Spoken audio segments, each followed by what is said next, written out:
everybody. I'm Poop with Jax, and I am joined today with the beautiful and so talented JanellWheeler. Yay. How are you, Janell? Oh my gosh, I'm so freaking excited to be here. I'm so excited. I totally forgot to ask you, do we curse? Yes, whatever. Yeah. Oh, okay. Yeah, of course.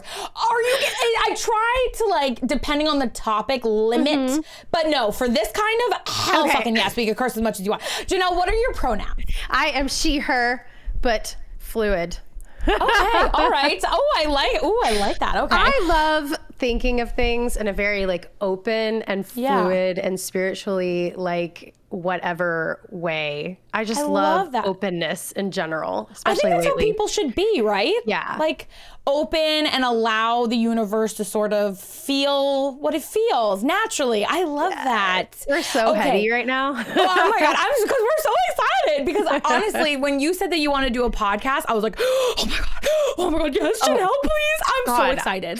I was like that. I'm like, oh gosh, I was like nervous on my stream today. I'm going, I hope her community likes me. I'm so nervous. I don't know why. I will like literally come through the screen and throat punch you right now if you ever say that ever to me again. We love you. Everyone in the community loves you. And honestly, I feel like we have a lot of community members that float back and forth. We're like in the same streamer bubble, it feels like. Hell yes. This is a great bubble to be in. It is. We kind of look like a band right now. Like I feel like we're in a duo and we're like so complimentary. Yes. Can I say how funny it would be if we were in a band? Because you're a beautiful singer and I tried to harmonize with you. Let's go. No. Oh my God. You don't understand, Janell. It would be hilarious. Like, it would actually be kind of beautiful. You'd be all like breathy and gorgeous. And I'd be like, and then we're going on. Or we can both just rap. We'll do like British rap. Yes. Oh my God. The problem is that if we rap on this podcast or do anything on this podcast together where we're singing, they're going to clip it and it's going to become an alert. Yeah, they're going to. It's going to become an alert. I'm telling you right now. I would be honored to be a Poop Witch alert. Oh my God. What? Oh my God. You'd be honored. I would poop myself. And I could do that literally right now. You guys have more alerts than I've ever seen. I always thought I was the queen of like way too many alerts. And then I came here and I was like, okay, she is teaching everyone how to get the alerts. Let me tell you something. It is like... if you went through my Streamlabs right now, it would cause somebody to stroke out. There's hundreds, because the list is up to date. But in Streamlabs, I have ones that have even retired. Oh my God, really? Hundreds. There's hundreds. Wait, how do you decide to retire stuff? So like we do special holiday ones, so like Christmas ones, Halloween ones, and then we have ones that people like who aren't in the community anymore, who made them a long time ago. So we rotate them out, which are so like sad. But I don't delete them. I keep them in there just in case. I'm like, maybe. So I want to ask you, because you have an amazing like story of how you got started. Oh gosh, yeah. Janell is like famous. Janell was on. Yeah, are you kidding me? Janell was on American Idol. Like, for real. It's what like season were you on? Fame. I was on, so I'm about, where all my like 80s babies up in here. I'm aging myself so bad. No. But I was on 2010. Okay. Season 9, which is so funny because if they would have just waited 1 year, it would have lined up perfectly. Like season 9 would have been 2009. 2009. Well, you know, they didn't have forethought. Janell, come on. So what was that experience like? Oh gosh, Idol was crazy. Like, I was working really hard at music already. So, I was in the phase of, I'm really young. I was like 22. And I had just gotten my first adult job. And it was during the worst time in the world to try to get a job. All my friends had to move back home with their parents. And I somehow got a terrible inside sales job at a wine and liquor distributor. So, I mean, everyone's like, you have the dream job. AKA I had some job of any kind because it was 2007, 2008 when like literally the market crashed and like everybody was unemployed. It was just terrible. And so I had like a really low paying sales job. And then I did music on the side. So I was playing gigs on the weekends, like traveling all around the state of Florida.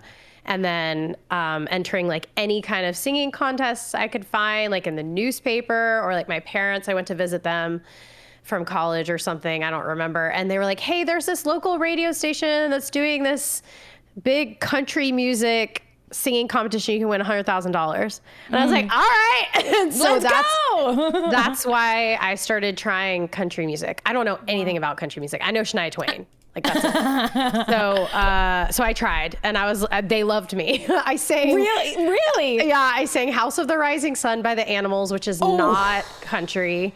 But it's so good. Are you kidding me? And then I think I sang like Stand By Your Man, because it's the only old country song I'd ever heard of. I've never heard of it. I don't even know. Stand by your man. It's terrible. It's literally like. I love how she says it's terrible and it sings like beautifully and amazingly. The song is like about a man who's like cheating on you and treating you like absolute garbage, and you got to stand by him because you're a good country woman who stands by her man. Jesus Christ! I know. Well, okay, well that's terrible. So, yeah, it's terrible. So you sang those, and like what?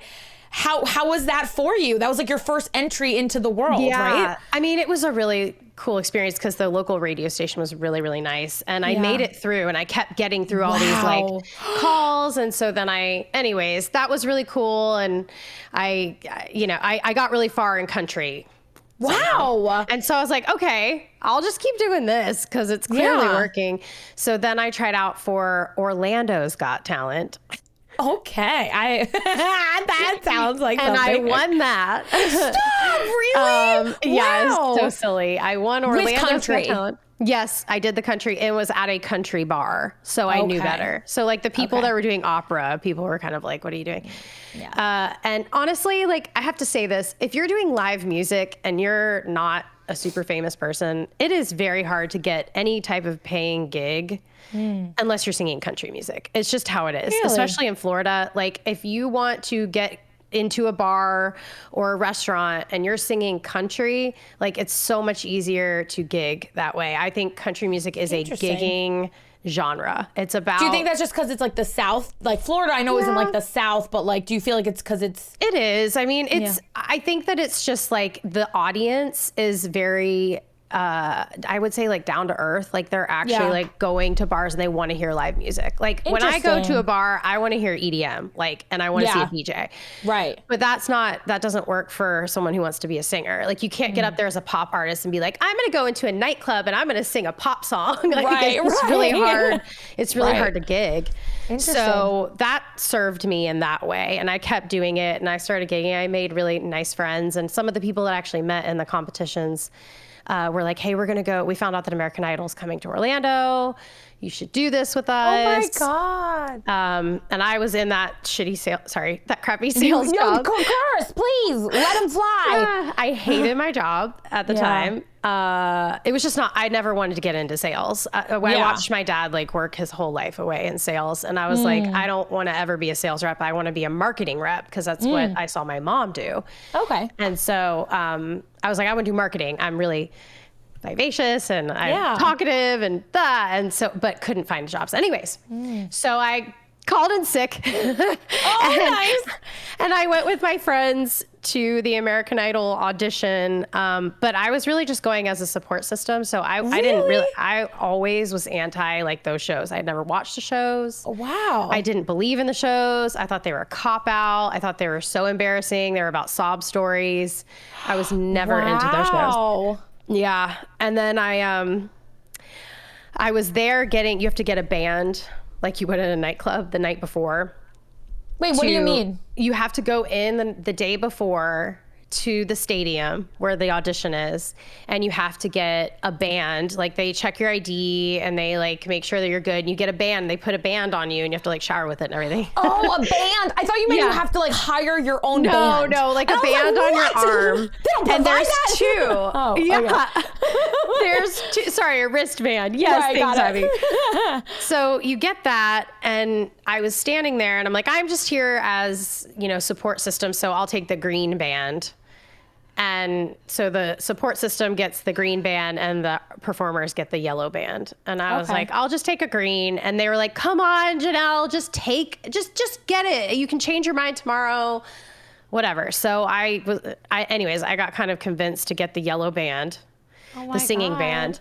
And I was just that night, I was thinking about it. I was like, well, I'll bring some cute clothes. I'll bring some heels. I'll bring a flat iron. Right. And I'll just see what it's about. But I was like, screw these people. If they think I'm waking up at 6 o'clock in the morning to stand in line for 10 hours, like, hell no. So I roll up at around like 10 a.m. after all of my friends were there since like 5 o'clock, 4 o'clock, 3 o'clock in the morning waiting in line. And all the shots are done, like the outdoor where they're like, with the posters, they're all already inside. And I just like kind of walk up and I'm like, hey, I'm here to audition. That's so badass. It was, I think the biggest problem with these shows is that they don't value the time, which is our most important and priceless commodity, right? They don't respect the time that the contestants spend. And so I mean, some of the people there, I was there for 10 hours and even I showed after up getting late. there at 10. Yeah. Wow. So I can't even imagine how long some of those some people other fly in. Like they fly across the country. I actually met a really sweet guy who was, I think he was 16 at the time. Oh. And I know him as Ashton, but his name is Parson. And anyways, we became like buddies in line, like really good friends in line. And we had each other's back and I was like, you're going to kill it. He's like, you're going to kill it. I made friends with his mom and we continued on this friendship. And that day I actually ended up getting through to the next round and he didn't. And which is like a travesty because he was incredibly talented. Fast forward like 10 years and he is doing a song with Kygo. And he's like blowing up. And you guys might know it's called At Least We Stole the Show. At Least We Stole the Show. It's like Kygo's biggest hit. And it's my friend Person, who I met in line at American Idol. Awesome. Yeah. So wait, so he, that first of all, in and of itself, that's such like an inspirational story because he was there and it didn't work out and like it means to keep going, right? He drove all the way down from North Carolina. And then he also went to the next city to try to get in then and he didn't get in. Like he was he was following around American Idol. And they didn't. So that's an amazing story in of itself because it means to be determined. So you made it to the next round and which was insane. Yeah, that's amazing. Like I have no idea how many people were there? I mean, over 10,000.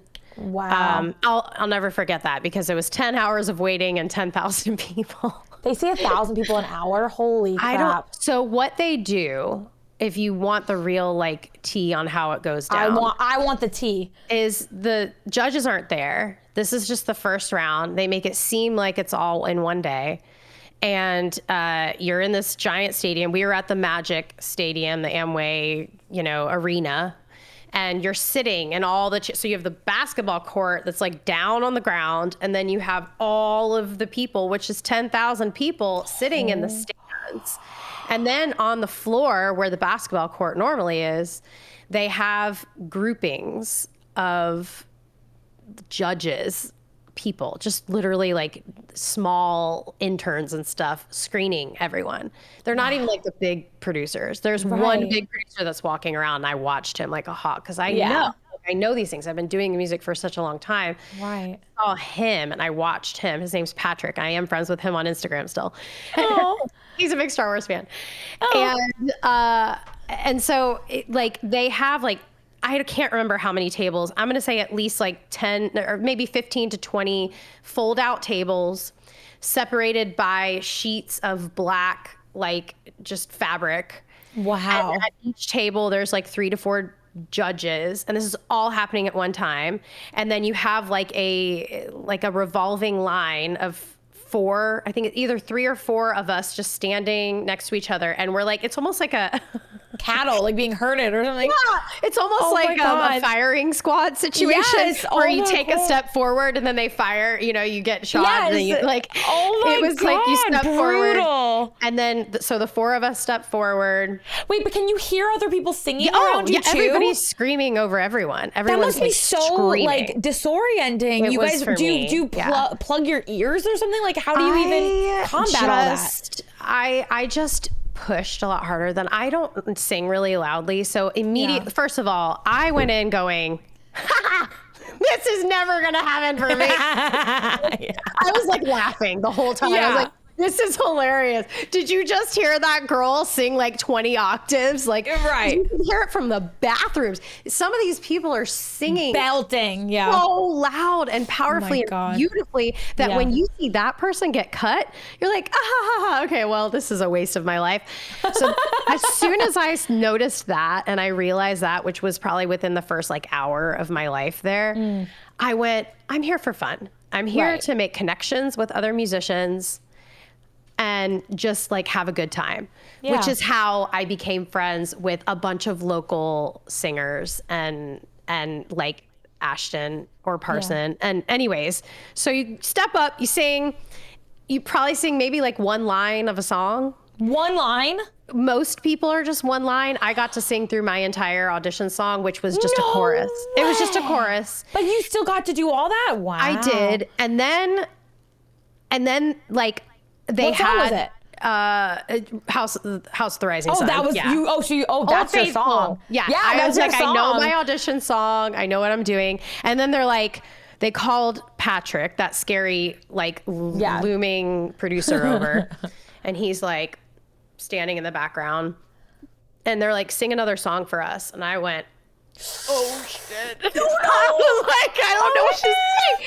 So I sang When I Fall in Love, which is like an R&B kind of song. Okay. Because that's what I always sang. Like I always sang R&B. I was an R&B girl. My idols were like Maya. Like when I was in college, I was like, I want to be the White Sierra. Like I love hip hop. I love R&B. Like I love EDM. So I just sang an old classic R&B song. And you hadn't prepared that one. No. and you could tell he was thinking like, and I was like looking at him with hard eyes, like, please. And he goes, okay. He just goes, okay. And so they say, no, yes to me. And they go, here's a piece of paper, go to the back of the stage. Or like you go underneath the Well, what stand. about with the friends that came with you? Did they make it? They were behind me and no, none of them made it. I came with probably about 5 friends and none of them got through. And so of course I felt terrible. And you were the only one who didn't really want to be there. Well, it wasn't, the desire picks up as soon as you get into a space of like competitiveness, you're like, oh my God, I want this. Yeah. But the hope wasn't there. Right. So you made it more fun for yourself. Yeah. Are you still friends with them? I'm still friends with, like I said, Parson, who waited for me, him and my friend Danny waited for me after, even though I had to go fill out all this paperwork for about an hour. They waited for me outside because they didn't want to leave without saying goodbye and like exchanging information. So I was I'm still friends with them. And then, you know, a couple of the girls, I was friends with them for a little while after, but not anymore. God, it's been like 12 years. Life changes. So you got the card and then you go away upstairs or something. Then what happened? Before I walked away, I looked at Patrick, the producer guy, and I was like, hey, what did I do right here? Because I want to make sure I continue to do that. I think he was really taken aback. You went up to the producer and asked that? Oh, yes. Yeah. Okay. I was driven. I need to, because let me explain to you how badass it is. So like singing and acting are sort of like in spheres, right? The fucking balls you had. I had balls. Like I really did. I way more than I do now. I cannot even imagine going up to a director and being like, why did you say yes for me to have a call back? Like, I was so hungry. I can't even explain to you. I was dying to change my life. Like I was miserable. I was crying myself to sleep every night. I was working a job I hated. I was dating a guy that treated me like garbage. Oof. I was lost, you know, in my life. I didn't know who I was or what I was. The only thing I knew is that I love being a performer. Yeah. And I have to do whatever I can. So I had like, I was driven. It's so different than how I am now. So me too. I feel this so on a molecular kind of level. Minimized too. Right. I wish that I would have kept that up, but I definitely sunk into myself on the competition. But anyways, so what did he say? Yeah, he goes, well, you're our country girl, so you need to sing country music. And I went, okay, I read you loud and clear. And then I was like, crap, I don't know any country music. Like, what do I do? So oh my God. Yeah. So you only had House of the Rising Sun and no other country songs prepared? No, I probably could have done like Here for the Party by Gretchen Wilson. Okay. Because I had done that in a competition for country music, and then like maybe a Shania Twain song. But I didn't know who I was. Right. Within and country. you clearly had like a flavor for it, even if it wasn't where your passion was. I think I truly think that the only reason why I got through is because of my presence on camera. I think that's a very cool skill that people don't realize. Like now we get it because we're streamers and stuff. Right. But like back then, before like the YouTube revolution, all that stuff, like it was rare to find someone who just like lit up on camera. And I think that they noticed that. Yeah. And I really feel like it was not on my singing ability at all. I don't think my musicality or singing had anything to do with it, which is why people are always like, would you do it again if you could? And I was always like, hell no, I would never do it. It was the most stressful time. And lately I've been like, God, it would be so cool to go back and actually know what kind of music I like and like be so much more like open on camera. I kept going, every time I was on camera, I was like, okay, my grandma's going to watch this. My grandma's going to watch this. I can't say anything bad. I can't like, it was just like stressing me out that because I wasn't there for reality TV. I was there to sing. And you wanted to be a performer. I wanted to be a singer. And so when they would get me on camera, I immediately, my voice went up like 10 octaves and I would just be the girl next door, which is what they told me to be. So I'd be like, I'm so excited to be here. Yeah, you'd put it on. Because I just didn't know. Meanwhile, I was selling liquor for a living to like drunkards. I was in bars constantly dancing on tables. I wore the skimpiest clothes you can imagine. I had my own place. I paid my bills. I paid taxes. I was like, I was a grown ass woman. Like, and they wanted you to fit a profile. Like they wanted you to fit that niche that they saw you and they said, okay, she fits this category and we're going to put her there. Exactly. I wish I would have. I wish I would have gone against that, but it's fine. Yeah. No, but you know what though? At the time, that's exactly what you needed where you were at that moment. You were finding yourself. And if you had changed anything, you might not have gotten to where. So what happened after you made it through that crazy shotgun round? And so then they take you have to come back.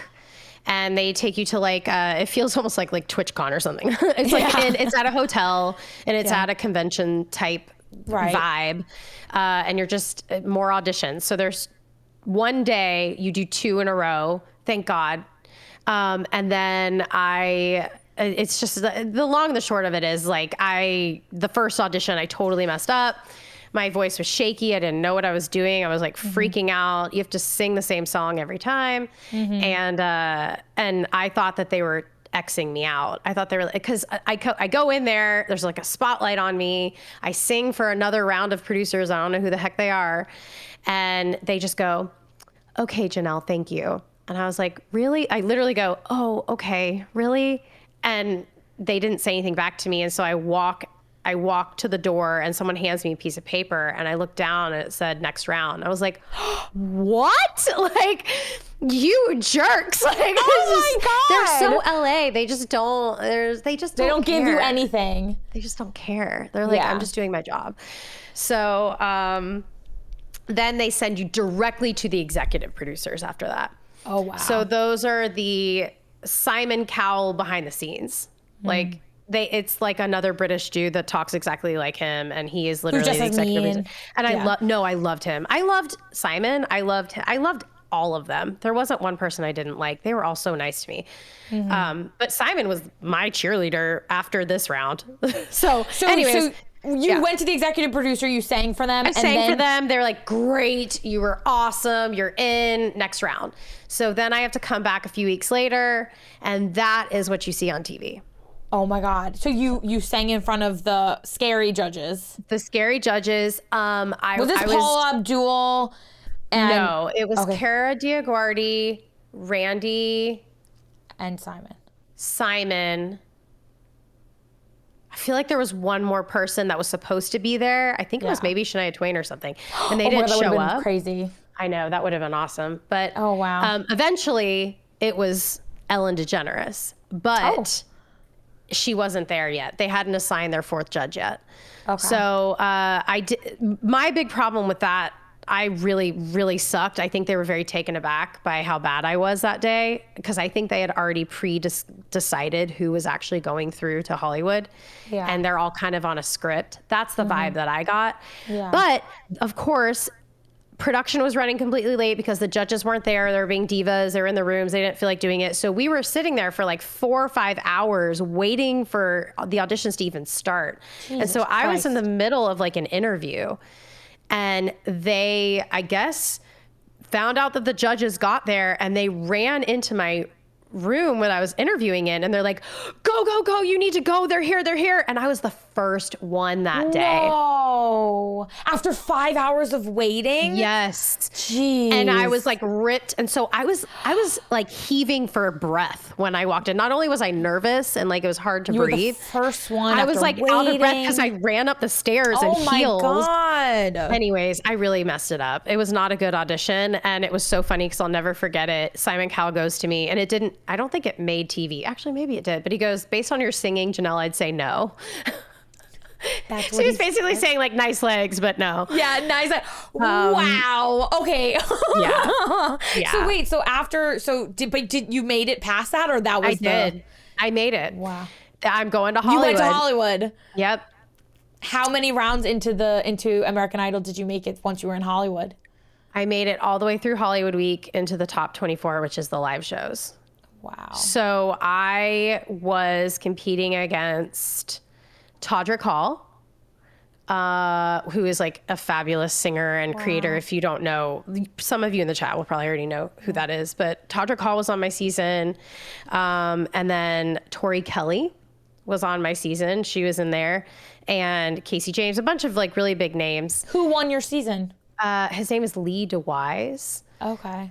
Yeah, exactly. So I'm kidding. I'm not good with names, so I'm waiting for something. Nice. Yeah. He was so nice. That's great. So you made it to the top 24 of that entire season. Wow. Yeah. Hollywood Week was like, we can just sum Hollywood Week up in like a few words. It was torture. Yeah. It was one of the hardest times of my entire existence. Wow. I had just found out that, I had lost one of my childhood, like very close friends, in a car accident. And I had to basically choose, am I going to Hollywood Week or am I going to his funeral?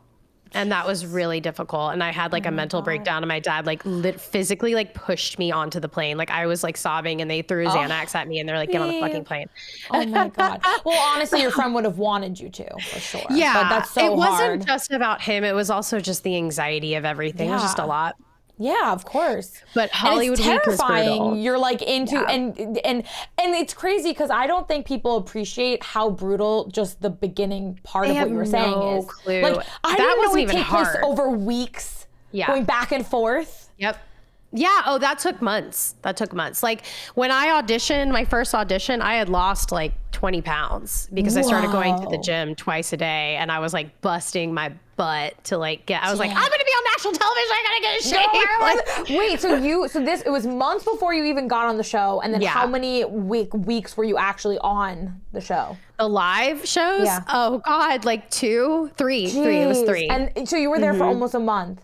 Yeah, kind of. Wow. Yeah. I had like 2 suitcases, 2 guitar cases. Like it was like a mess, but honestly, that sounds like torture, but like, do you regret any aspect of it? No, I do regret a few things. I regret like losing my light. I kind of, as soon as I got into the top 24, I was the oldest girl there. And so I kind of took on like mama role.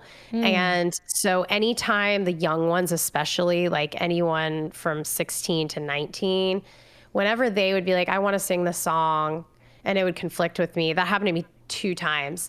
Really? I was like, you can have it. I'm a professional. Like I can figure it out. Yeah, I was 23. I was 23 and I was the oldest. Oh my God. Janell, you made it sound like you were like, you know, like 20, like 29 or something, and they were like 16. You were young too. But I I don't know. I am like an empathy queen. And it's to a detriment because I'm so empathetic. It's disgusting. Like in my relationship now, I have to like beg my partner to be empathetic. I'm like, listen, you have to work. Like in our relationship, this is the one thing you have to work on is you got to work on your empathy because I am too empathetic and it hurts. We live the same life. I call myself a pathological people pleaser. Yes. It's like a pathological, like it's literally like my brain has eroded and I will put anyone in front of me to a detriment to myself. Yeah. It's terrible. I feel that's so hard. I just feel whatever they're feeling. Right. So if they're feeling anxious, I'm there. If they're feeling sad, I'm there. If I don't know,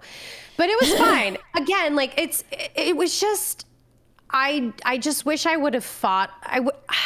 I'm not competitive. You were so young too. I mean, like 23 is like, you are so young. You're still learning who you are. Yeah. And like, if you have that, you know, empathetic nature, like, it must have been terribly I'm not grueling. competitive at all. Like I in school would cry when they were like, hey, we're going to play kickball. I would sit in the corner and cry because I didn't want to compete with people. And I knew how bad I was. And I was like, I don't want to do this. Like I was put me in the corner, let me draw my pretty pictures and put me on the stage and let me sing, but please don't put me in a competitive environment. And so I just never had that competitive bone in my body. And then you're thrown into like the most competitive. Yeah. And I'm like, no, I am a professional. I wasn't thinking of it as like, oh, I have to cater everyone. I was like, I'm going to show everyone that I'm a professional and I can take on any song you give to me and I can do whatever you tell me to do. And that is why I deserve to win. Because I was putting all the work in off the cameras. I was like, you know, schmoozing up to the producers and the showrunners and the sound guy and the camera lady and like just trying to be friends with everyone on the staff because that's how I was raised. I wasn't just someone like plucked out of, you know, bumfuck Kentucky. Like I literally grew up in Orlando, Florida during the era of Disney and Nickelodeon.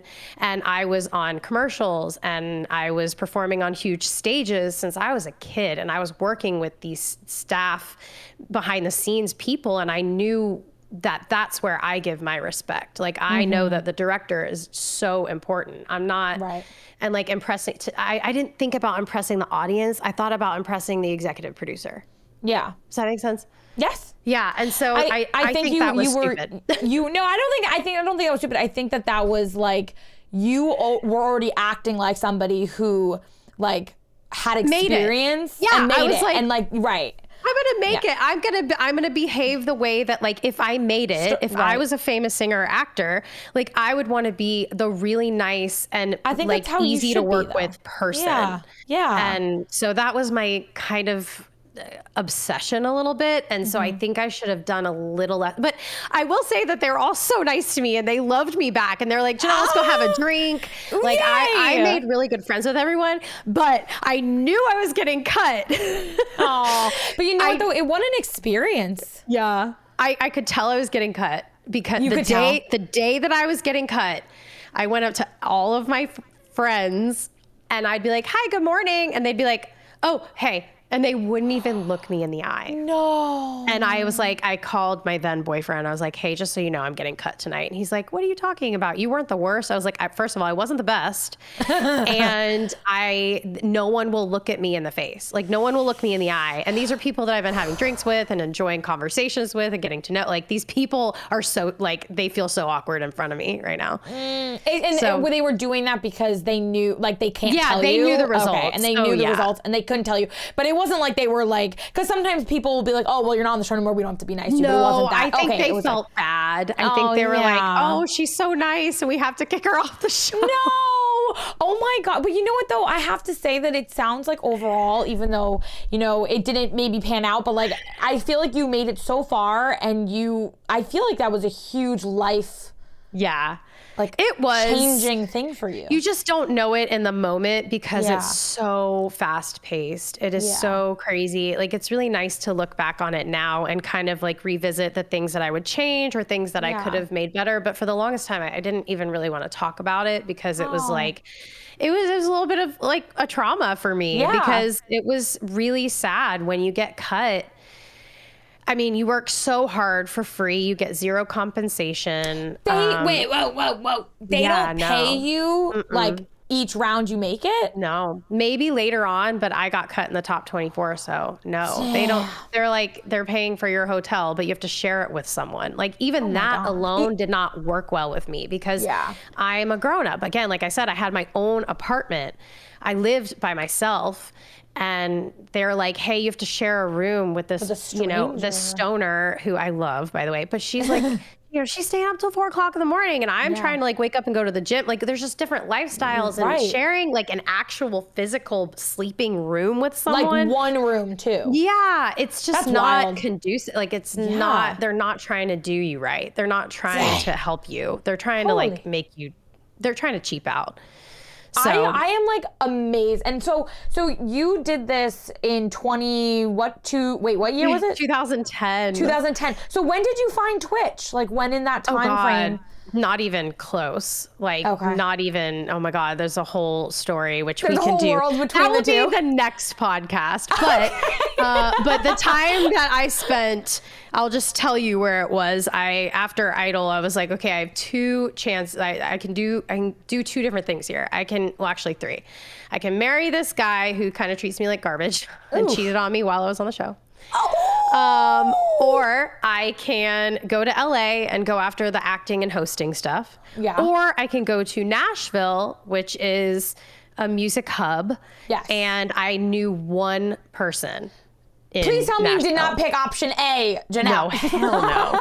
Hell no. I looked at him and I said, I don't even know who that guy is, but fuck that guy. No, I looked at him and I was like, hey, I've been waiting to like take it to the next level with you and you won't even move in with me and you're living with your parents and like you treat me like shit. I'm out. And I dated him for 4 years. Yeah. Damn. It was like really serious. So anyways, I moved to Nashville. I went to Nashville because it seemed like the easiest step. Avenue. Yeah. It really did because it wasn't too far away from my home. Like it was like a 2-hour flight. Oh, that's not bad. And like going to Cali would have been really difficult for me to be that far from my family across the country. Yeah. And honestly, the way that I was getting paid after Idol was gigging. I would go I'd get $1,200 to sing a 30-minute set acoustic. I mean, that's badass. In Nashville? Florida. Oh, in Florida. That's a lot. I was like touring all around Florida and getting really good gigs. And then I amped it up and started adding like a band. And like we were making we were doing okay. Like it's not great, but it's okay. You have to remember that's like 1 show a week if I'm lucky. Right. So I was living paycheck to paycheck to paycheck. I got fired from my job. I call it a forced resignation because I was on leave. The HR lady hated me at that company. She hated me.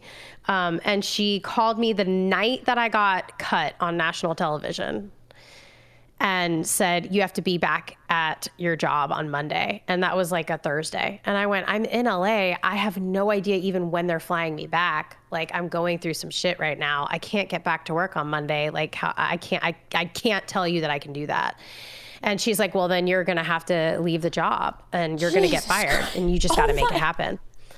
She was disgusting. Wow. She was awful to me. What a bitch. Wow, that's terrible. Yeah, it was really. So that was a lot all at the same time too for you. Well, and when they cut me, like they pretty much, so they kick you out of your room.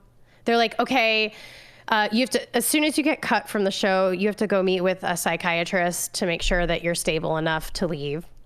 And then I was just trying to see my parents. I'm like, listen, please just let me see my parents. I just want to see, can I please just see my parents? Wild. Wow. Yeah. So you go into a room, they screen you, make sure you're okay. And then they throw you in a car and they drive you back to your hotel to make sure that like you don't see any of the people that you built friendships with. They're like, okay, you have 30 minutes to get everything out of your hotel immediately. Run. And you're like, fuck. So you like run upstairs, you're packing everything because they don't want you to see any of the other contestants again. It's done. I didn't even get to say goodbye to any of them. You're packing furiously because I had 2 months worth of clothes and everything. And I'm trying to check out of my hotel and settle bills and I'm just freaking out. And meanwhile, my parents are like, hey honey, we're here. You're like, okay? Can we give you a hug? Yeah.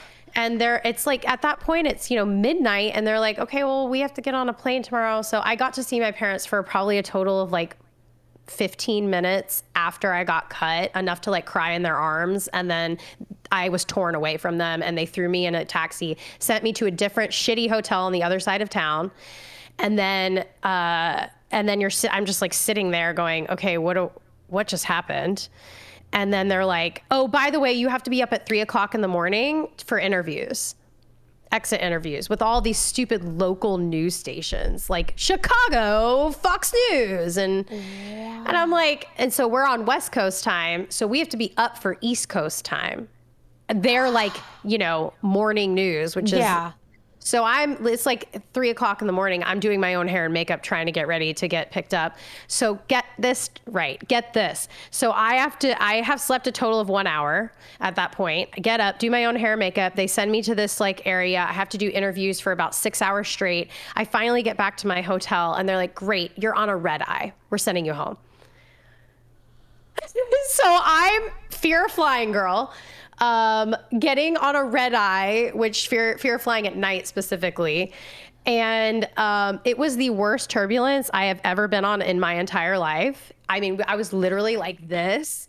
People were screaming, and I did not give two fucks. I was like, I don't care. You're if I done. die. You were done. Yeah. You were totally I was done. so tired and exhausted and worn down emotionally that I was like, I'm done. I don't care. That is one of the most like kind of traumatic things I've ever heard. It was crazy because like they don't play. You don't see any of that. You don't know. They don't play with you. When you're done, they're like, peace. Damn. I know. So and now I sort of understand also why you're like, I didn't talk about it for a long time. I didn't. I kind of get it. Yeah, I get it. I can't really watch those shows either. Yeah. People are like, oh my God, do you watch The Voice? I'm like, I can't. Because it brings back memories and like, wow. But it's okay now. I feel good now. I'm at a point where it's, but that's crazy. Yeah. So. Holy crap, Janell! I mean, I'm sorry.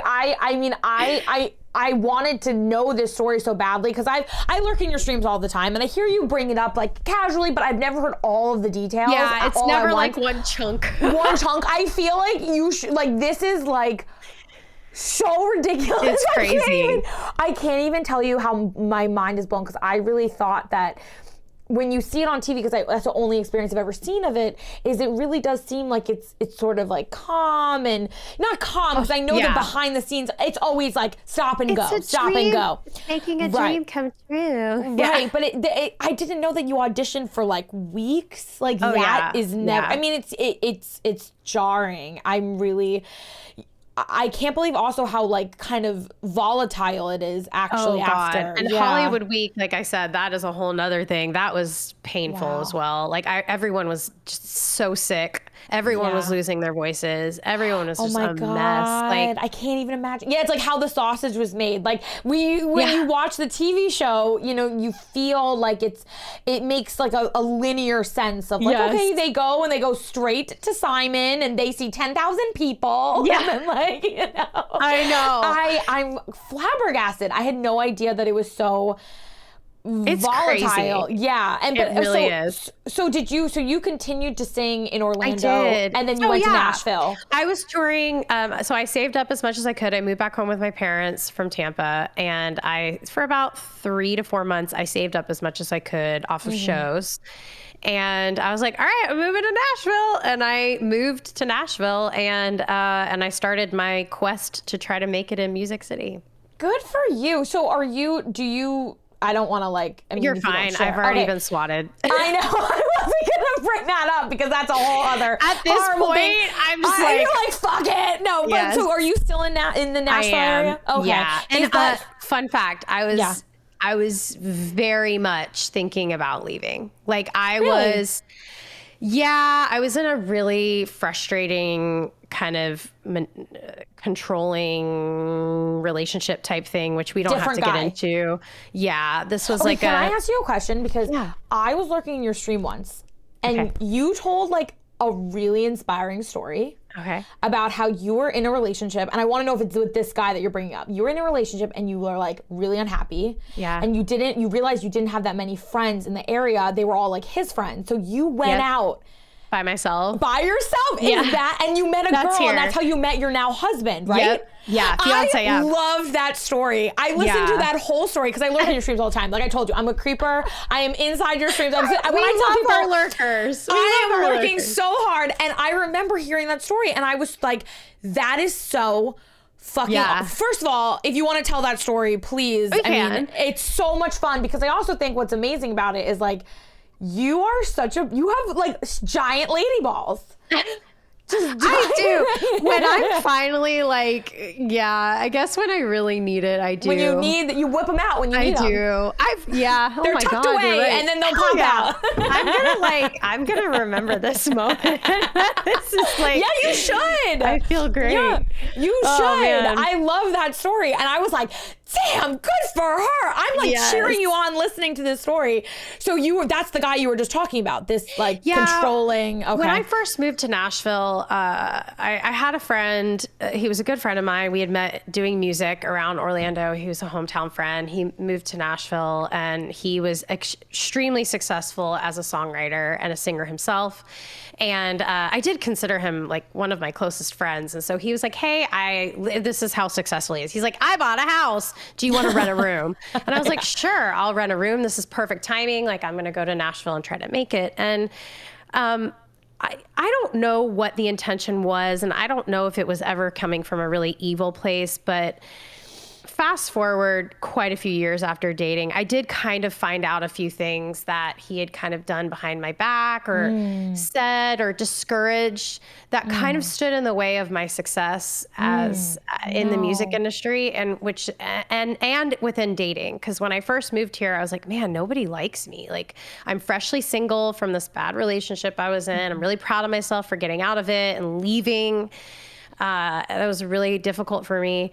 And he and this friend of mine kind of took advantage of that. I think I found out later that he had gone to, I found out years later, that he had gone to a few of the guys that I had been talking to or wanting to be interested in. And he had like told them that I belonged to him and that I'm his and we're supposed to be together. And that was really hard. Like it was like sickening to hear because I was dating him then. And so I really felt kind of pathetic. I like just failed this show.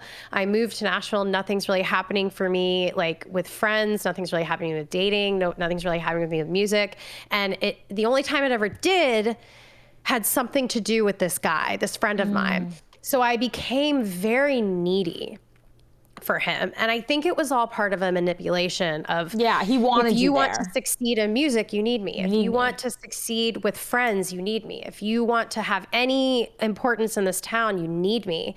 And that has really come to light since we had broken up, like 7 years later. Like when I say he kind of inserted himself into my life, like that's how much he did that to me. And I would just sit at home waiting for him to say, okay, we have a co-write, like come on in. And then, okay, now sit at home and wait until I can get you another opportunity. And so it was really weird because I think it is very much my fault too as well. Like I don't want to take too much and like put it on him, but I kind of let it happen. I think I was very sensitive at the time. Like I think I was very insecure about who I was. But that's not a fault of yours. He used that aspect of you. I think he did. His gain. I think he did. And to finally be able to say that because he was my best friend. So he was my very, very close friend. Then we became like best friends. Then we dated for 7 years. And so my course of knowing this guy, we were very close friends for 10 years, right? Like I knew him for 10 years. And so when we finally separated, it was like, I lost my best freaking friend. And I thought that we were still going to do music together when he was cheating on me and dating some other girl. I was like, oh, that's great. Perfect. I'm so glad you found someone you like. I'm going to go find someone I like. And we're still going to make music together, right? Because we were in a band together. Oh my God. And your lives were so like immersed together. But that was all I think that was all part of his plan. Because to keep you where he, I had started it off in a different band. And when that band broke up, I was going to approach my other very good guy friend to be in a duo with me. And as soon as my partner started to realize that that's what I was doing, like we even did a photo shoot together, he was like, well, maybe you and I should be in a band together. And this was me begging him for years, saying, we should be in a band together. We should be. And he was like, no, I don't want to be in a band with you. As soon as you were about to do something for yourself, he was like, okay. Yeah. Wow. Fuck that guy. Oh, man. Well, I'm sorry, because I'm sure it's, yeah.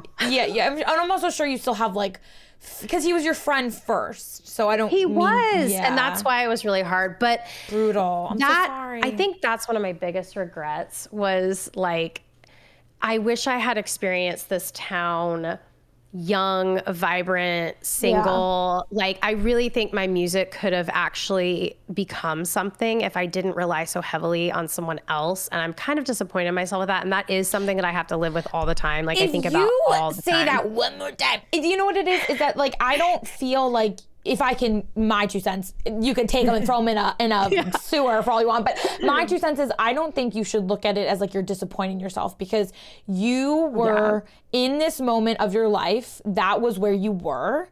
And if anything, you should look back and be proud of yourself, of where you are now and who you are now and the strength that you have now, and that you found yourself even after enduring all of that. It's just taken a long time. Yeah, but that's okay. It could take forever, and you still did it. Yeah, and you shouldn't. Like in that relationship, like when it ended, because we've been broken up for like over 4 years, I think, or something like that.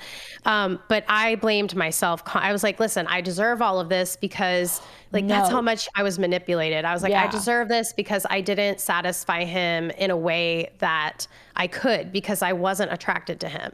I was never attracted to him. I always thought of him as my buddy, and it was very hard for me to be a good girlfriend to him. I was never attracted to him in that way. I was never like in love with him the way that he was with me. And so I always carried that on my shoulders. Like, I am a terrible person. Like I'm keeping him here. Does anyone else want to punch this guy so hard? Sorry. Because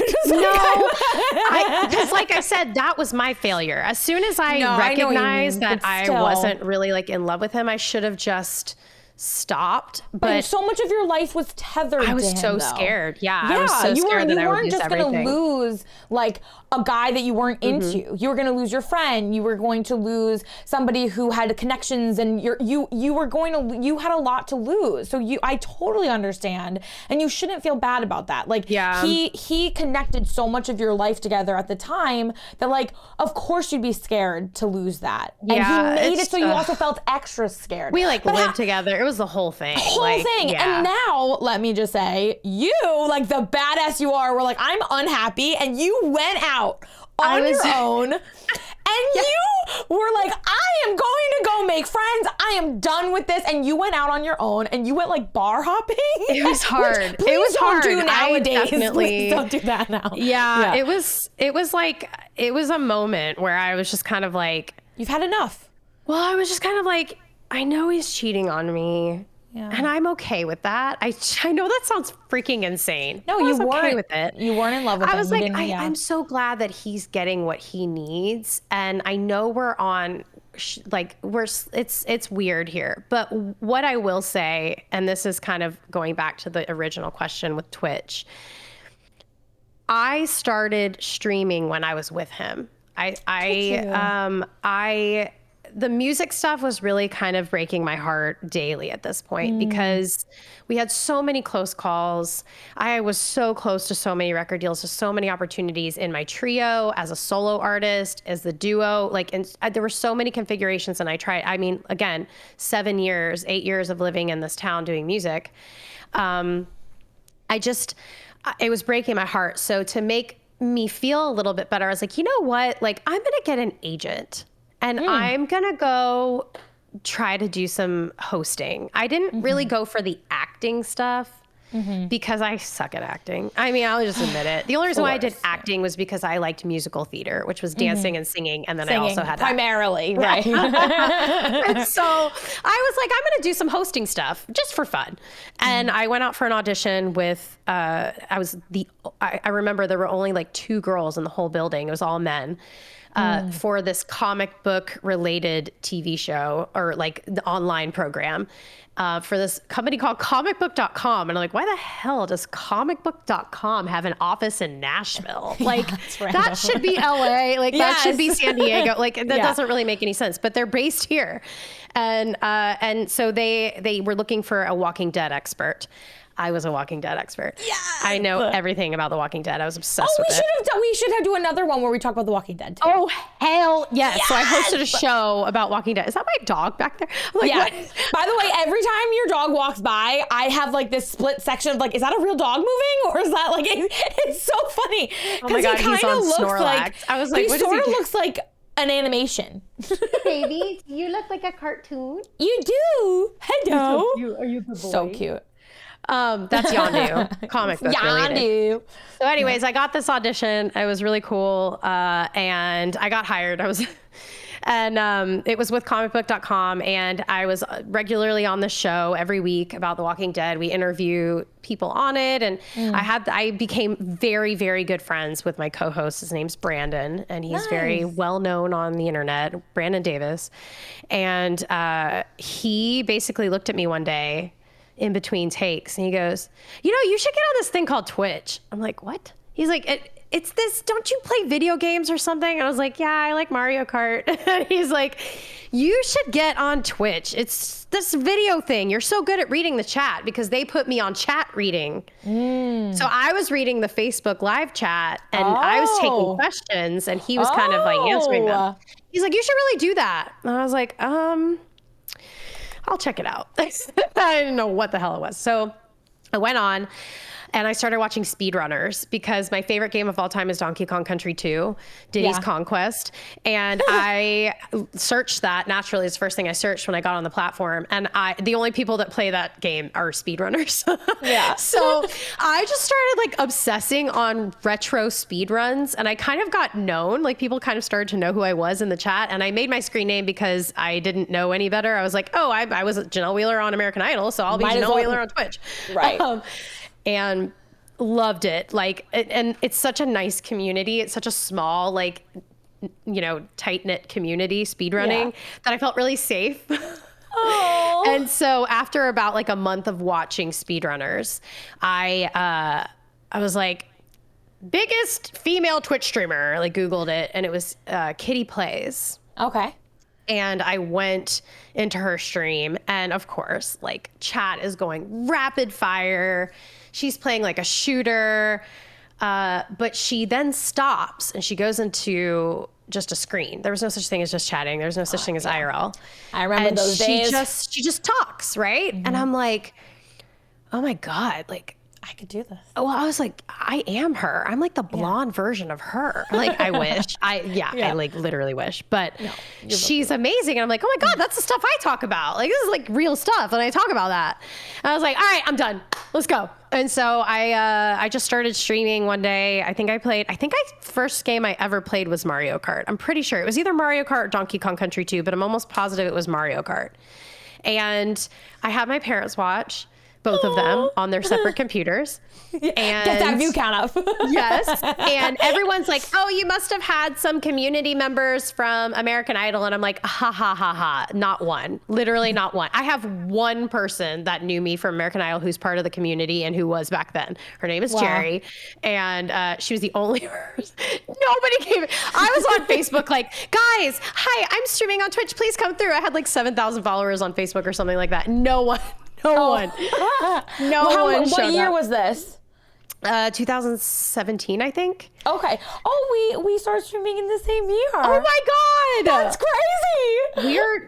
Oh my gosh. I know. Like, stop it. It's amazing. This. Oh my God. Yeah, because I remember the days before IRL or just chatting where we had to do you remember social eating? Oh my God, I loved social eating. They got so mad at you if you weren't eating, though. You had to have something to eat. I just watched it. I never did it. Oh, no. That's what I used to cheat the system to do just chatting. Because I played Hearthstone when I first started streaming. And I didn't always want to play Hearthstone. So I would take a break and people would be like, you're not playing Hearthstone. So then I would go into social eating and be like, oh, here are my stale pretzels. Look, I'm eating, but I'm talking. Funny. I just straight up played Mario Kart.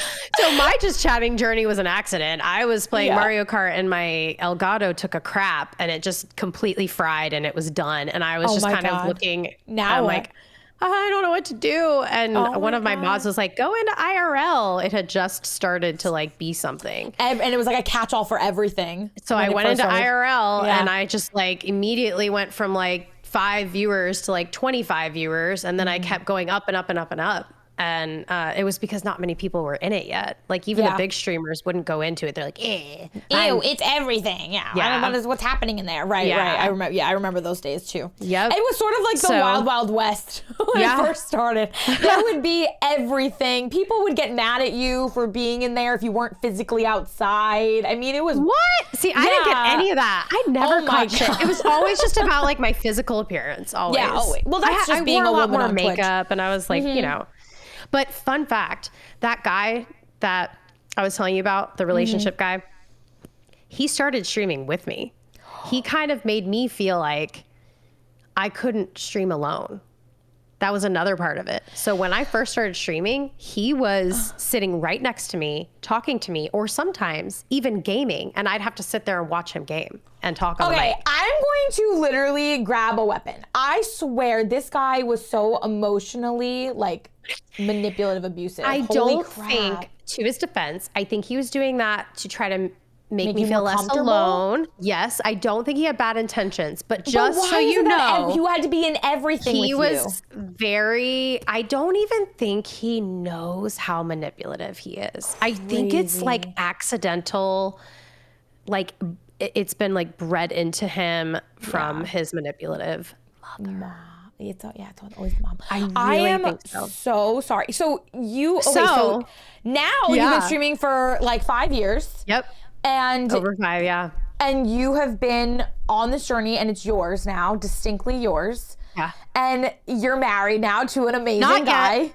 Oh, not yet. Wait, not yet. Fall, When's your I wedding can't wait. It's so you're gonna be one of the first people to see me after we get married. Oh my god! I'm so excited. Yes. Wait, tell me when's your wedding date? So I'm not giving that information out. Okay, don't. You just for in the safety. Fall? Yeah. Oh, no, I feel just you, say babe. the fall. Okay.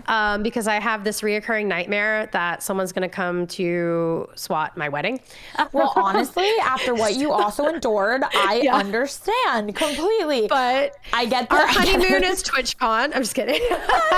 Can I just say for real though that like I've seen you and your Max. I don't do you call him your partner or your fiance? I say partner, fiance, whatever. It's Okay. such a habit to say partner, but he's my fiance. Your fiance. I'm so happy for you because you both seem to complement each other. And anytime I feel like he seems like the opposite of 100%. this other guy. He's corporate. I'm like balling out on Twitch. No, He's but of this like other guy, he shy. seems nothing like this other guy. Nothing. At all. Yeah. As a matter of fact, when I told that other guy that because I was trying to maintain a friendship. Oh God, it was such a mess. But can I want to hug you so hard. We should like rewind and say this is what I was going to tell you earlier. I was actually thinking about moving back home. Yeah. Because I was like, well, I have this Twitch. It's really growing. It's a feasible source of income. It's my job now. I've quit music completely because I had to quit. I basically had to quit music. Every single connection I had was to my ex. Every single bit of like friendship, none of that was ever tied to me. It was tied to him. And you needed a fresh start. He was a staple in the community. He was a very rich and successful and well-known, AKA famous songwriter. And so I moonwalked right out of the music industry. I gave up. I was like, okay, I'm done. Like, I'm going to fully give myself to Twitch. This has served me. This has become like everything I've wanted. I am still entertaining. This is my job. I'm treating it like a job and I love it. And so I gave it up. I gave music up and I told him, I was like, hey, you can have music. I'm going to go for Twitch. We're done.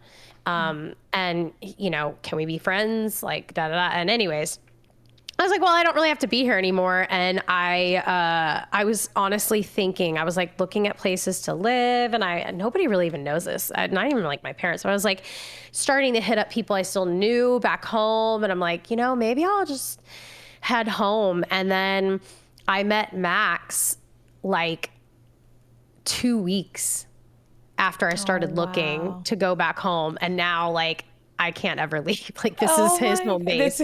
So that's amazing. But now you've found like, yeah, you forged a new home within a place that wasn't a good. So that guy. What happened? Oh God. No. The pandemic made shit weird. Okay, so let me just say this. I never expected to see that person on any live streaming platform because he talked a lot of shit about how bad the musicians were on the platform and like I just never ever expected it. About maybe a year after the breakup, I all of a sudden see him and his new wife, which by the way, that's a whole nother thing. He married her like immediately after, like he literally kicked me out of the house and then married her. Cheating like a few months later. Cheating on you with? He started streaming on Mixer as a duo, which is what he and I were singing, like the same songs that we were singing together. So he's a Mixer streamer with his new wife, and basically he plucked me out of our duo and just like kind of plopped her right in. And when Mixer shut down, he was granted like immediate partner on Twitch, and like he's like a golden child of Twitch. So I have to see him and his wife, like, well, I have them blocked and like completely, like I can't even look at their shit if I tried. Are they still streaming on Twitch? Oh yes. Oh yes. Successfully, yes. From what I know. I am 100% believer, and I preach this in my chat, like, do not make it easy for yourself to go check on things that make you unhappy. Yes, like, I agree. Blocked on everything. Even on my burner accounts, this shit is blocked. Like, there is no way for me to see what they're doing. Like, good on for you. any social media. You shouldn't have to, and you shouldn't. The only way I ever know anything happening is so funny. My dad refuses to unfollow him. My dad is so funny. Tabs? He's so toxic. I love my dad, but he's like, he's like, so I see that they're, and by the way, here's the other kicker. They're streaming on Twitch, and they left Nashville during the pandemic. He left like his beautiful like career that he worked so hard for, the dream career, the career that I always dreamed of, was like being a well-known and successful songwriter and singer. Dropped everything, moved to the same city where my parents live with his new wife. Jesus Christ. But he's not here anymore. Well, okay, so you got the city, but now you have to cohabitate in a weird way on Twitch. Yes. Honestly, and when I go visit my family, we're all like, when we go out to dinner or something, we're like, looking because over it's your a small shoulder. town. It's a small town. We're like, oh God, please don't let us turn into Jesus Christ. Honestly, like, wow. It's not anything. I totally feel you, Brady Burrito. I totally feel you. It seems creepy. It's just weird circumstances. It's like because life. It's just weird. We're life. from the same hometown. Yeah. So like, it's not like he's like, I have to go where they are. That it just worked out that way, and it's so fucking annoying. It's weird. Oh my God. So, but you know what though? You should be so proud of yourself because you have closed that door. It's a chapter of your life, and you've closed it, and now you have a beautiful fiance, a beautiful life. You have a beautiful community on Twitch, and you've closed that chapter. So like, fuck that guy. I feel like I can't believe it though. What a crazy story. Like, I'm talking to you like you're my girl, right? Like we're talking like girlfriends talk, to one another, just in front of a lot of really other close friends. Yes, exactly. But I like, it's not something I ever think about unless I'm sitting here telling you my life story, right? Because it is a big part of my story. It really, really, really is. That was 7 years. That was pretty much my entire career in music in Nashville, which was huge time span. Right. And now it is somehow kind of rolled over into this phase of my life with the Twitch stuff. Right. And my fiance is so freaking sweet because he just like rolls his eyes at the whole thing. He's like, oh God. He's like, oh God, like this is, you can't make this shit up. That's what he always says. You can't make this shit. Like, this is just so weird. I love that. But that reaction though is exactly what you want. There's nothing, he knows that like that part of your life. Well, his ex-girlfriend did weird stuff too. So oh my God. The two of you are like, we need each other because we need to escape the past. Followed him. She like moved here to Nashville after he had already broken up with her and told her he does not want a future with her. She's like, okay, I'm going to move to Nashville and follow you. So, yo, Janell. She was actually a little worse in my opinion. That is worse actually. Anyways, but oh my God. But Jesus. the happy story is I'm pretty sure she's happily in a relationship with someone else. Yay. Can I ask a question and you cannot answer if you don't want to. Okay. But does this guy's wife look like you? Not even the littlest bit. Okay. Because Like, I was going to say, I felt like it could have been like your clone. And you know what? She seems like a freaking doll. Like, I would totally be her friend. Right. Like, she seems so kind and nice. Yeah. Okay, so we're talking about like serious stuff here. It was extremely difficult for me, as in like therapy needed and things, to let go of my friendship with him, because I was genuinely so happy he found someone. And I was genuinely like, I'm so dumb. I was like, oh my God, I'll go to their wedding. Like, wow. I am so naive and stupid. So sweet. But I was at such, I'm in a happy space. You're in a happy space. Yeah. We have this super long friendship that we built so much upon. We have all these memories together. Like, we should all be friends. Why am I like this? I don't know. But it was really hard. But like, it has taken me so proud long of you to recognize the trauma from it, to recognize like the manipulation on his end, to see him in a neutral light, in a honest light, and not a like, he's my friend and I think he's a great person and I'm so crazy about his talent, and like, it's so hard for me to do that. You have to separate those things out. Yeah. And it's finally there. It took a long time. And I'm so proud of you for that, because that is enormously hard. Like, it's so hard. It is. You really like, I think you really, in just this like, because by the way, babe, so sorry. We went way over an hour. Whatever. I don't We'll care. talk I know. forever. I know you have to go to sleep, but I couldn't possibly stop this conversation. But my fiance's working tonight, by the way, late, so we're good. Okay. So but the thing is that I feel like your story probably resonates with so many people, is that you, for a long period of your life, you had this goal, and you also, the path through that goal was, not only was it tumultuous, but there was a lot of like unhappiness, there was disappointment, there was this manipulative relationship that kind of festered into other things, and then you found not only yourself through all that, but like your own niche, your own corner, and now you found a significant other who loves you and you're happy and it's healthy, and so you really, I mean, you are a testimony to like not give up and to not be afraid to pivot too. That's exactly what I always tell everyone. I'm like, you'll never know like where you're actually supposed to be. Like, I swear to God, my whole life, all I ever cared about was like music or performance of some kind. Like, I have to make it. There is no, I didn't care. I used to like cry to that guy. I'd be like, I just like, all I want to do is I just want to succeed. I want to make my family proud. Like, I just want this to happen. Anyways, I always say that like, you never know where these paths could lead, and you just have to kind of follow it and trust your gut and do all those things. And honestly, like, the community on Twitch, like my community, like it used to be called the Wheeler Wagon. Now it's called the Wheelerverse. Like, I swear to God, I could not have gotten through that time. That was a crazy freaking time. I started streaming. Things were starting to go really well for about a year, and then shit hit the freaking fan. It was the cheating. It was the get your shit out of my house. You're kicked out. You have to find somewhere to live. You have to move your studio. You have to start over. You have to rely on just your income. No more shows. No more music. Like, let your dream go. Since your you were life a child. was upended. It was a disaster. And like, my I mean, on stream, this is why Gregabite in the chat is saying like Janell cries a lot, because he was there for that. I was literally crying every single stream. But did you see what Nair said? So does Haley. That's why we're friends.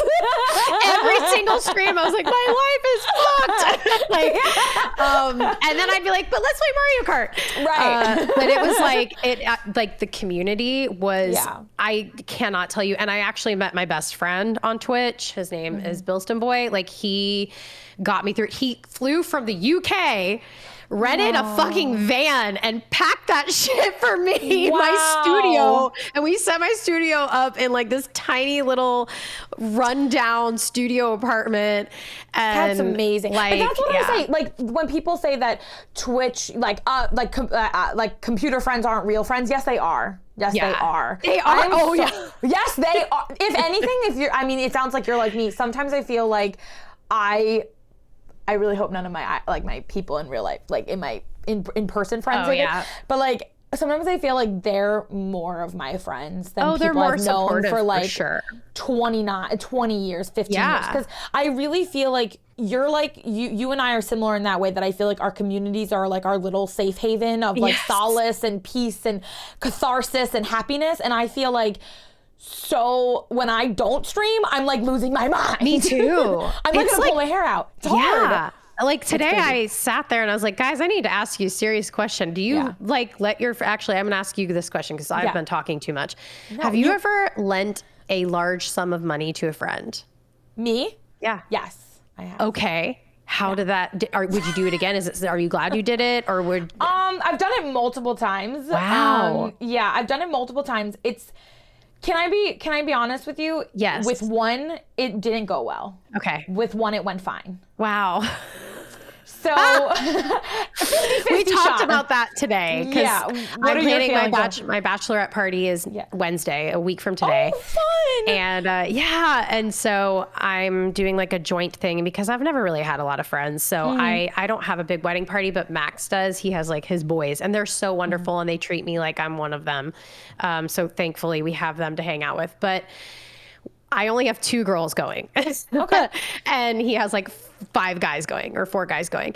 And one of my girlfriends is basically kind of acting like she doesn't have the money to go, but it's going to cause a strain on my other girlfriend because they're splitting a room, blah, blah, blah, blah. And I'm like, man, I just really wanted to have like one time where I felt like I had like a core group of friends that were kind of taking care of me, and like it was about me. It should be that way. People think that my life is like, hey, look, it's the Janell show, which it is on stream.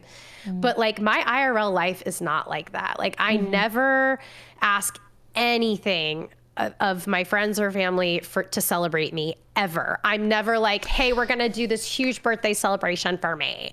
Like, we're going to do... I swear, I love you so much. I never do that. Hug you. I feel that so hard. Yeah. I mean, even our engagement, like we didn't even have a real engagement party. We had people over to our house and we got some like taco stuff to go. Like I didn't have the party I wanted. I wanted a beautiful upscale event at a beautiful restaurant. But like, I don't do that. I feel like I've already had so much time. I've already been on national television. I'm on a show stream at 4 days a week. I'm on this podcast on comic book. Like I feel like I shouldn't make things about me. And that's why I think a lot of my friends like having me go out with them, because it's always the them show. Like we go out at night and I'm like, look at my friend Jamie. She's amazing. You know, I'm like the supporting actress. The hype woman. Yeah. Yeah. And I was like, maybe I'll have this one time where it's like actually like gonna be about me. And it's kind of starting to like dwindle. And I'm like, I know what you mean. Yeah. So did you ask that question because you're contemplating if you should give money or not? Yeah. Like help? If I should give her money to pay her. Can I be honest with you? But I'm already spending on the trip myself. Right, which you're not supposed to. I was just going to say that. I know. Doing everyone's everything supposed myself. to pay for, I'm paying if you're going with rules. Everything myself. I'm literally paying for my hotel. I'm paying for my transportation. I'm paying for my Ubers. We're getting a yacht and I'm paying my portion. So is Max. I just went on a bachelorette party last weekend. She didn't pay for anything. We went literally shopping and we paid everything. Oh my, we paid for like, we got an Airbnb, we paid for it. We went out to eat, we paid for it. Like that's what it's supposed to. Nope. I mean, I hate the word supposed to, because like everyone's different, but that's sort of like the norm. I read that. That's what it's supposed to be. And I felt so bad about that I was like, I got this. I'm so sorry. That's like I've done like a dono alert. I'm like, hey, bachelorette fun, like for fun. And it's fine. I don't even care about that. It's just the added expense. Plus I just bought a car. Right. Oh yeah. I know. I act like I didn't know that. I'm in your stream. I'm doing the like car payment thing. But but I feel like, you know, if you are apprehensive about loaning her money, then that is a very good indicator that it probably is not a good idea. I've just never, ever lent money in my entire life because I never had it to lend, right? Like, when I was doing music, I was seriously like paycheck to paycheck. Right. I mean, I don't know what a large sum of money is either. Like if it's like, you know, $20, it's not big. I could imagine it's more, but like I did with one friend, like people in, you know, and it was okay, but like it was stressful because a little strained. Yeah, because, you know, I'm like you, and first of all, I don't really want to be confrontational if I don't have to be. And I hate talking about finances. Me too. Ever, in any capacity, ever. And so it's really hard when a week went by, I didn't say anything, another week went by, I didn't say anything, and then it was like 3 weeks later, and I was like, I'm just gonna shoot her a nice text and be like, hey, I just wanted to ask, you said it would be like around a week or two, so I just wanted to see. She's like, oh yeah, no worries, I'll send it to you soon. Another week goes by. Another week goes by. And I'm like, all right, I really want to know, like, do you have a date? I'm also trying to pay for the wedding car, wedding dishwasher that just went out. And then, and let me tell, I feel you this month. I mean, I don't have a wedding planned, but like, I feel it hard. And I feel like you should, from what I'm hearing, I don't think you should. And then I did it with another person and they said, I'll pay you in a week, and they did. So it just depends. I don't think she would have the means to pay me in a week. So, I think it would be like a month at least. And it won't be, because it probably won't be. I would say that you shouldn't. And also, it's your time. Like, it is supposed to be, you know, I know, I was the same way. I was like that, but now I'm like, oh no, like every aspect of my wedding was ruined. Me and Braddy, can we just like go to Orlando and go to Disney World together? I would shit my whole pants. Like I'm gonna go there in August, and we should do that. Braddy would 100% take care of us so hard. Like she would not let anybody. Like I always think, do you know? I sometimes think to myself now, I'm like, what would Braddy do in this situation? I'm like, what would Braddy do? Because if Erica, I'm doing something and I'm like, no, Braddy would not allow this person to do this to her. I need to put my foot down because it really, like, I do feel like, you know, with people like you and I, especially, I get taken advantage of all the time. People, not so much anymore since I've been like slowly getting, and I used to be so like hardcore. I had the biggest backbone. I was like, no, but, and then what happened? We've mellowed. We're happy. We're happy. We're happy. That's what, Janell, that's what it is. We're freaking happy. And we're happy and jolly and like kind, like I feel so spiritual. Like Santa Claus. I know, but I really do. I feel like spiritually awakened to like stress and what it does to your body. And I hate that it's taken this long for me to figure this out in my life, but like it's just not worth it. The stress is so gross. My fiance taught me this. He's the most calm and like even-tempered human being. Someone could be yelling at him in his face and he'll just be like, okay. Yeah. Like, and not even in like I'm afraid. He'll just be like, all right, well, you suck. Like, and I'm it like, rolls off. Wow. Like you have so much to teach me. He has taught me a lot about patience and just like doing things for you. And like, it doesn't serve us to get upset. Yes. And like prioritizing yourself, even within your relationship too. Cause like, I feel like even though my husband, he doesn't mean to ever like take advantage of that people pleasing, but I do it so instinctively that like all of a sudden I'll be like, oh shit, wait a second, and then he'll be like, oh sorry, and I'm like, you know, but it's true. It's like that's nice. That's really we catch nice ourselves doing that. I'm not like that. Don't get it twisted. He is the sweetheart. He is so selfless. He does everything, and I'm the one that's like, oh fuck, I forgot to say thank you. Like, I need to do something like last night at like 1:00 in the morning, I Venmo'd him $30 for getting us dinner because I'm like, well, maybe that will make him happy. He's amazing. Again, he's like an angel. That's so sweet. I think that like it's just time, and like we're also, when you're younger too, I feel like you and I were both in that like zone. You were singing, I was acting, and I feel like you had to be so hardcore, so hungry. You were starved. You're right. Yeah, you're right. And I think it like sucked the everyone's life. Like evil because everyone is your competition. Everyone's competition. You walk into a room and you size up everyone else in that room, and like I do feel like that was a terrible existence. Seriously, it really was. Oh my God, cheers to not being like that anymore. Cheers. Yes, fucking cheers to that, man. I swear it was like brutal. Superbly sweet, slightly savage. We're gonna stick with the superbly sweet. Yes, but I'll take some savagery all the time. But I think that it does take time, and like you don't want to like live in that world anymore. Ever. Yeah. Like I never want to live there ever again. I love how Brady says, get old and grumpy and then you could be like me. Brady, you're not old or grumpy. Brady, you're just a badass. That's really just the truth. Brady's just a friggin' badass. It's unbearable. It's true. Like I literally, I'm new to the Brady badassery. Oh my God. Yeah. I swear I will, sometimes I'm like, damn. That is impressive.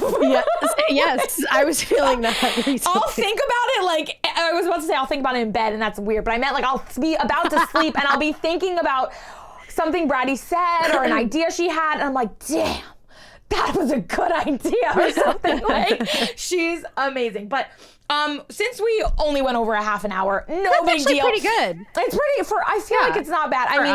For us, I'll be back. Yeah, you have to be back. If you will have me, I forget what we were going to talk about, but we talked about something. We'll talk about it. Yeah, we'll do another one. But I want really quick rapid fire, because I always do like first date. I love rapid fire. Rapid fire. Just answer like as quick as you can. Okay, favorite color? Black. Ooh. That seems so surprising. I don't know why. That threw me off. I swear I thought you were going to be like purple or like something that feels like black is like, I love that for you. Since I was a little kid, black. Yeah. Love that. Okay. Favorite number or lucky number? 8. My birthday. That's double mine. My lucky was 4. See, we're like. So my birthday is 5885.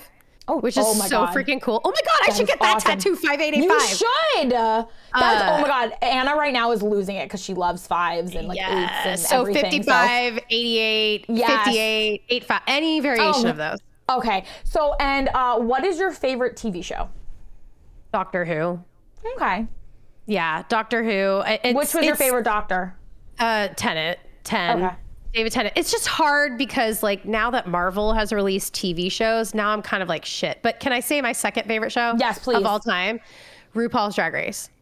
So my sister loves that show and I haven't watched it yet, and I kind of really want to. I have a whole list of things I need to watch. I'll put it on my list. Oh my God, I'm upset. Like RuPaul's Drag Race puts me in the happiest space I ever. Watch it now. It just makes me so happy. And then anything I like when I'm down and out, I literally just watch Spice Girls interviews. Can I also talk about how Spice Girls is amazing, and I love that you love Spice Girls so much? Absolutely obsessed. Which was your favorite Spice Girl? Baby Spice. Then Jerry. Okay. Very close second, Jerry. Okay, who do you think? I'm just curious. Who do you think my favorite was? Posh. Yeah, oh my God! Nobody got it right when I asked my community. They were all like, Jerry, Baby, Scary. You are the only person who ever guessed Posh Spice. So to my defense, like I know Posh like on a different level because I'm so obsessed with Spice Girls. Like she's not just a scary, scowly chick. She's actually really freaking funny and like adorable, and talented. Like and sweet. And I. Thank you. No drama mama. She's the no drama mama of the group. I love you. And then my second favorite's Jerry too. So we like. I love Jerry. Jerry's so misunderstood. I love her. You're talking so passionate about. She's so misunderstood. Why was she misunderstood?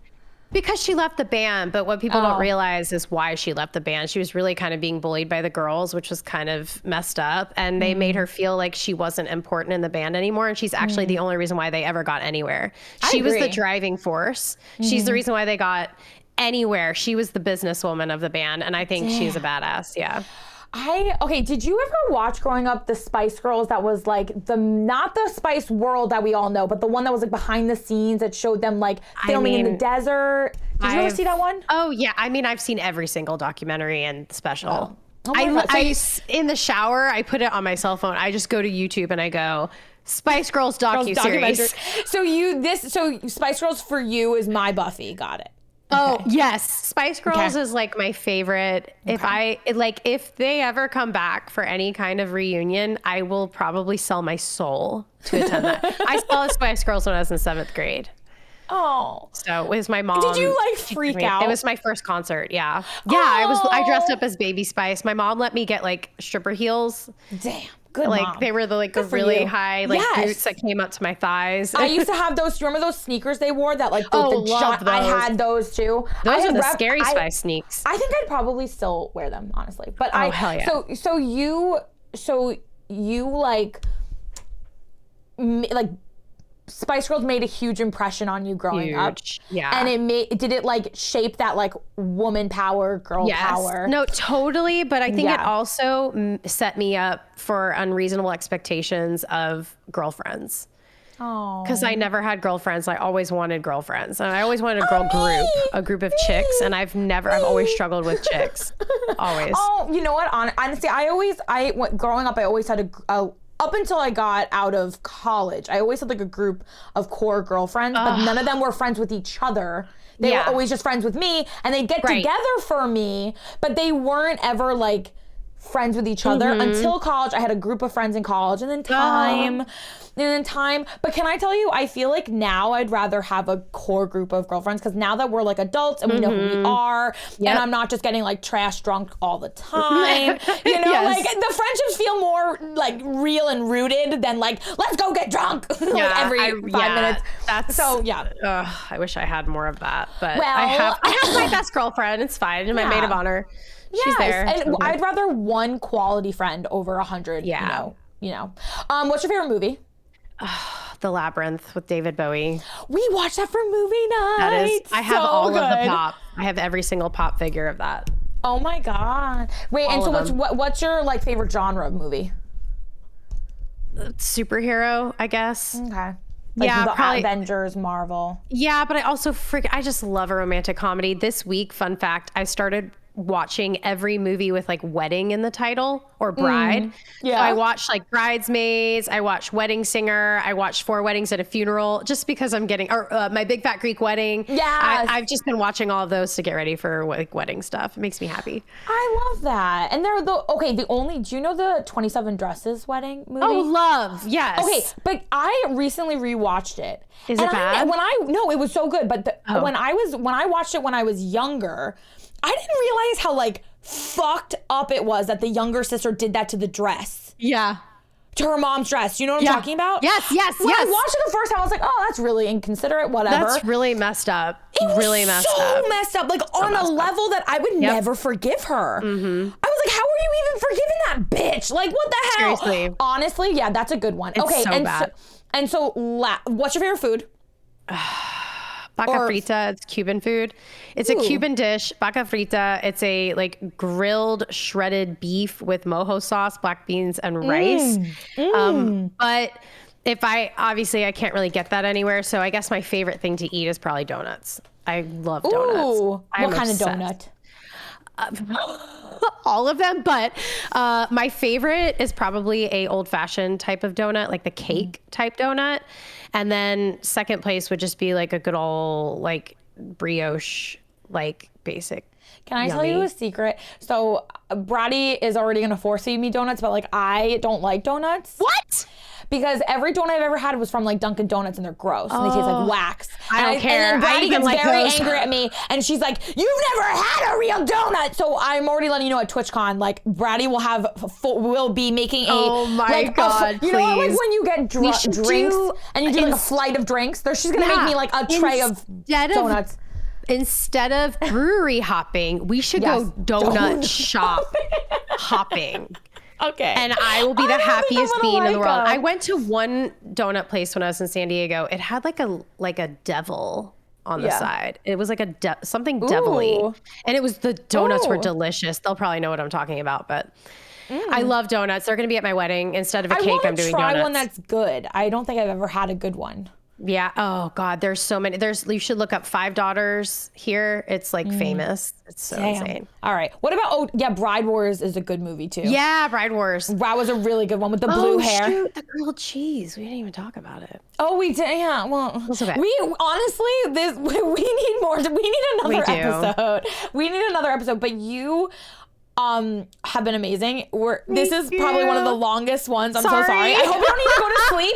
No, I was just worried that you need to go to sleep, but I wanted one last question. So do you have like a mantra or a quote or something that you live by, that you stand by? I mean, I say on my stream all the time, I say, be good to yourself, be good to others. I think it's something that can be easily just kind of like passed by. I basically like love the old Ellen DeGeneres. Like, doesn't she say like, be kind to others or something like that? Yes. But like, it's really important to like live in it and take a moment and actually listen to it. Like, be good to yourself, be good to others. If you are good to yourself, it will be so much easier to be good to others. If you're good to others, it will be so much easier to be kind to yourself. Like, it's just something. Eat your kale. I do say that. Eat your kale. Yeah. And honestly, like, it's not even really a mantra, but it's more of just like a lifestyle shift that I've been doing. I've just been like meditating a lot. And instead of meditating on negativity, like trying to corrective meditation, because I've been there and I've had to do it a lot. I've really been enjoying meditating on sending love and light to specific family members or things. I'm going to cry if I talk about too much, but like seriously, last night I sat down and I was like, I'm going to meditate on my parents being happy. And I talked to my mom today and she's like, oh my God, your dad and I just got my hair done and I want you to see it. But the only picture I have is this picture that your dad took of me, but I can't show it to you. And I'm like, oh, she's totally giving him a blowjob. Like, oh God. Oh my God. I'm like, my parents are so happy. Like, they're great. And that is so needed. That's very, very witchy of you. Yeah. Oh, I'm very witchy, by the way. I do like tarot. By the way, I have a secret Discord within my Discord filled with witches. What? I'm serious. Let's practicing go. Spiritual witches. If you ever want to join, just shoot me a message and I'll give you the ticket to the secret chamber of secrets. I would love to be a witch. Do you have witch names? No. Oh my God, we should do that. We should think of witch names. We should make a coven name within the coven.